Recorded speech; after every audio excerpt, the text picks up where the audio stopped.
Good morning, High 10 George Realty. Today will be a quick training.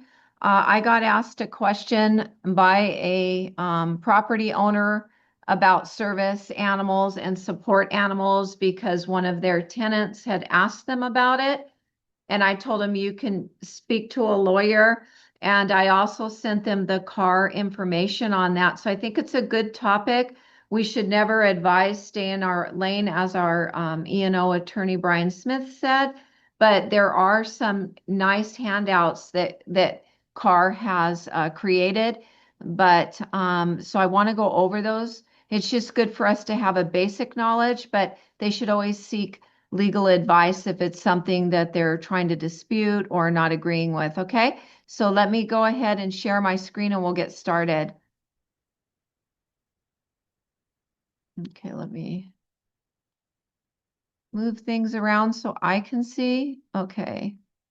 Okay. So service and emotional support animal, CAR does a great job on providing us some quick guides and some longer questionnaires.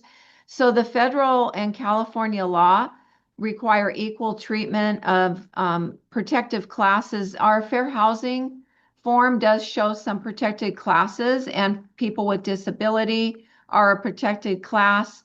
And that means they are allowed to be accompanied and reside with a service or support animal. Okay. What is an assistant animal? An assistant animal may be any type, size, breed of animal. Legally, such an animal is not considered a pet. Okay. So a service animal has been specifically trained and to assist a person with a disability with disability related tasks. So to verify that it is a service animal, only two questions may be asked. Does a person have a disability? What disability related task has the animal been trained to perform? This is for a service animal, which is different from a support animal. So they're telling you that unlike a service animal, a support animal does not have to be trained to assist with a disability related task. A support animal may also be known as like an emotional support animal, therapy, comfort animal. Support animals are subject to the reasonable accommodation requests. So a person with a disability may seek a reasonable accommodation in the rules or policies. And then they're telling you that the common example is that they request to keep a support animal. When the housing provider prohibits pets, the housing provider must engage in an interactive process with the request. So it says in the body of a lot of the documents, and you'll see a longer questionnaire I'm going to bring up, any property owner prior to denying a request should be very careful and should consider talking to an attorney. So the fair housing laws, they govern a wide range of individuals. And yeah, it says right here, consult with a legal counsel before denying a request. We have to be really careful about that. I never advise on these, but I do provide information, which I did the other day, because I want them to be careful. And you can even give them 3 attorneys that you know of that work on tenant law based questions, and they can also consult with an attorney. Is an online certificate or vest acceptable documentation to establish the need for a support animal? No, it's not. May a landlord charge more in rent or a larger security deposit for assistance animals? No, no extra rent, no extra deposit. That was one of the questions that the particular individual is asking me, because the tenant trying to be nice with the housing provider was saying, oh, we'll pay a deposit. And I said, no, you're not supposed to be taking a deposit. So these are good things for us just to know around the sides. But of course, it's stay in our lane. We're not attorneys. Can a housing provider completely ban pets in a lease? Yes, as long as it's not a service animal. So that pets and service animals are completely different. and treated differently under the law. Okay? So service or assistance animals. Can a housing provider specify that only certain types of breeds of dog or cat or other types of pets will be allowed? Yes, providing it's not service type animals or assistance animals. So if there is a condo and the condo units allow for each condo to have a pet, does that particular condo owner have to allow their tenant to have a pet? No, they don't. It's the rules that they establish for that rental, and they explain that right here. Can a housing provider state that they will only allow declawed or devocalized animals? No, you can't do that. These are very practical questions. This one I didn't even know about. Can a housing provider require that a pet be spayed or neutered? So it says that nothing in the law prevents the housing provider from requiring this. But for me, because I'm always so careful, with the possible exception of assistant animals, I probably wouldn't mention this to on assistance animals or anything like that. You have to be really careful. Us as real estate agents, we have to be very careful how we language. And I think when we were listening to Brian Smith, he made it very clear that we stay in our lane, that you provide this information to a housing provider and let them read it. And you can also refer them to an attorney, like I said. Can a housing provider charge a higher deposit if the tenant wishes to have a pet? Yes, but not for support or assistant animals. So let me go over, because these next two paragraphs are talking about it. You know how the California law is that we can only charge one time the rental amount for a deposit. So when you are looking at a pet deposit, because a deposit is not allowed on assistance animals, can you go over the 1 month that the law provides for? No. So let's say the rent was $1,000 and you wanted to charge $1,000 for the security deposit, which is appropriate. If you wanted to put pet deposit, you don't get more than the 1,000. You'd have to back out from the 1,000. Let's say you said 300 was a pet deposit, 700 a security deposit. So you could do it that way, but you can never exceed the 1 month. Probably I would just do the full 1 month security deposit and leave it at that, but that is a discussion you have with the property owner. Okay. So it's asking here, and car attorneys have written these questions to help us along.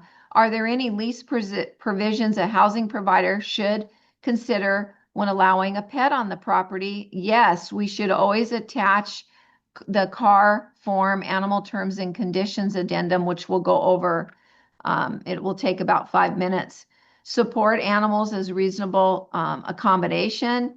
What are the circumstances that a housing provider should allow the tenant to keep a support animal?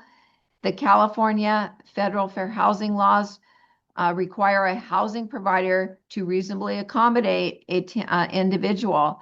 I know an apartment complex, somebody that lives there, which is strict no pets, but we do notice that we're assuming that one of the tenants does have a support animal, so that housing provider correctly made a provision for that particular tenant. Support animal is as a disability related need provides emotional, cognitive or similar support to the individuals. So we have to be careful. Support animals may also be known as comfort, therapy, or emotional support animals. What if a housing provider has a general and strict no pets policy? Must they still allow a disabled tenant to keep the support animal? Yes, it's required by law. If a housing provider is approached by a tenant who wishes to keep a support animal as a reasonable accommodation, remember, support animals are different from the other type of animal that we'll go over. There's 2 questions that they can ask to verify. I'm sorry, they can get a letter from a person stating that the individual does need the support animal, but you cannot ask what the disability is because not all disabilities are going to be noticeable. For instance, they're saying down here, somebody may have ADD, PTSD. So in this scenario, the housing provider can ask for written verification that a person is disabled without asking for what the disability is. So you have to be careful on that. So they go down, we're going to come down here. Is there a sample of written verification form that may be used? There's no official sample. Fair housing laws discourage a strict adherence to an official form. We're going to come down here. What are the elements that should be included in the letter? Identify who the writer is and how they are in a position to know of the disability that the individual has without disclosing the type of disability. The second element of the letter should be that this tenant meets the definition of a disabled person under the ADA Act, Fair Housing Act. So they can simply state this. The third element is to describe the needed accommodation and how it is necessary for the individual. And they gave you an example due to his or her emotional disability, has certain limitations related to this disability, and I strongly recommend a support animal to reside with this person. So they give you a bunch of examples here. Now, we should never write this letter. Let the property owner write the letter or have their attorney write it. But this is just information for us to provide to our clients to provide that great support that we give them. So the fourth element is we need to have the writer's contact information for verification. Okay. So our animal vests or online certificates by themselves proof that this is a service animal? No, not necessarily. So get the letter. It's not necessarily that that's a support animal just by a vest, okay? Because there's no regulations on the vests, but you don't automatically deny somebody because you're like, that vest may not be, for a support animal. Under what circumstances may a housing provider reject a written verification as insignificant? So they're saying right here, I don't want to go too into depth because we have to be really careful. I probably would not advise on that. I would simply tell them to seek legal advice. It says right here that the housing provider should exercise extreme caution if they are going to deny a request based on insufficiency of written verification. They should talk to a legal counsel on that because there's a lot of laws protecting people to have these support or service animals. Okay, so what's a service animal? A housing provider needs to allow any disabled person the right to keep a service animal on the premises. Okay, and that extends to guests that have service animals must be allowed to bring their service animal with them.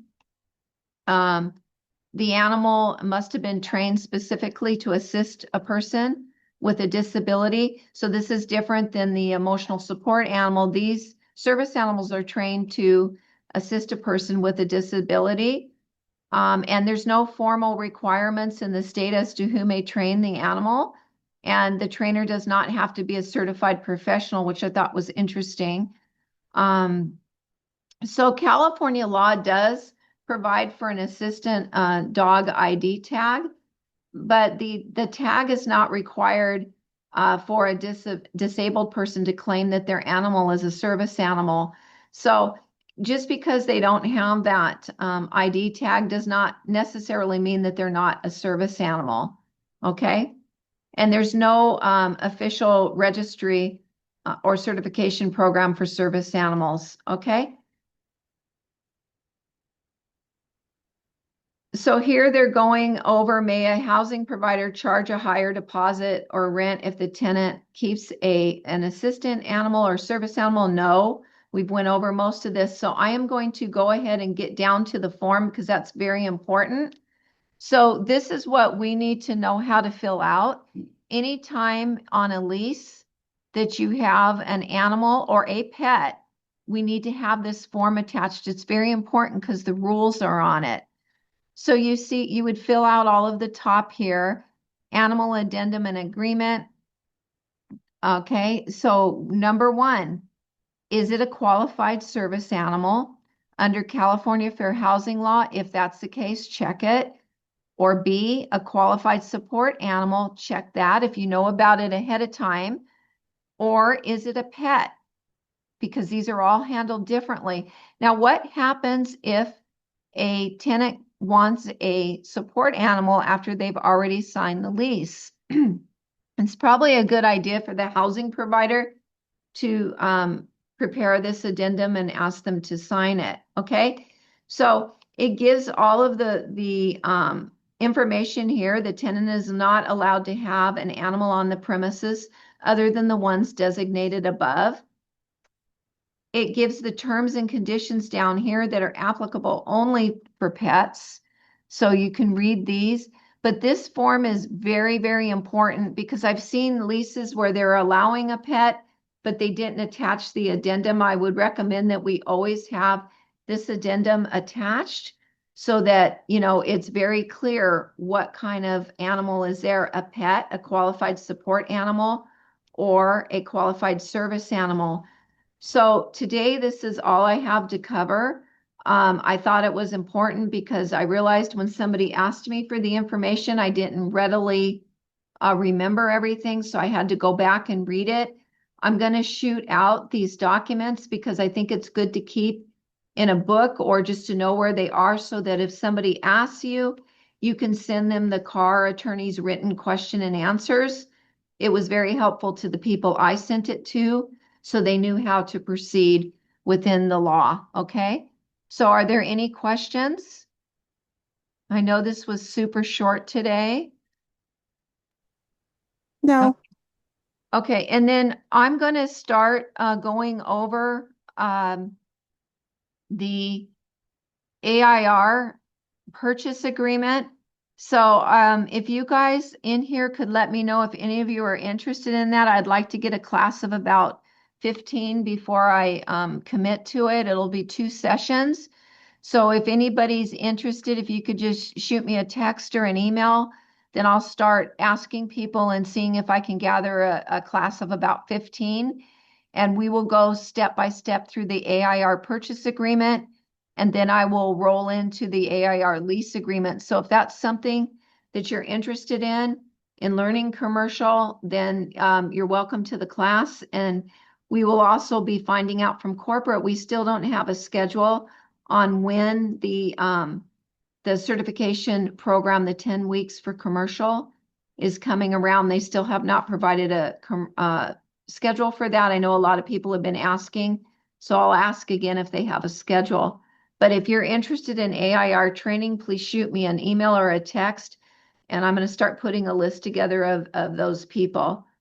Okay, thanks, Irma. I got you down then. And I wanted to, Michelle, for okay, class. okay. So I'll start Exactly. writing a list because I need to get to about 15 because it's you know, it's a lot of work to get ready. So I want to make sure that I have a classroom.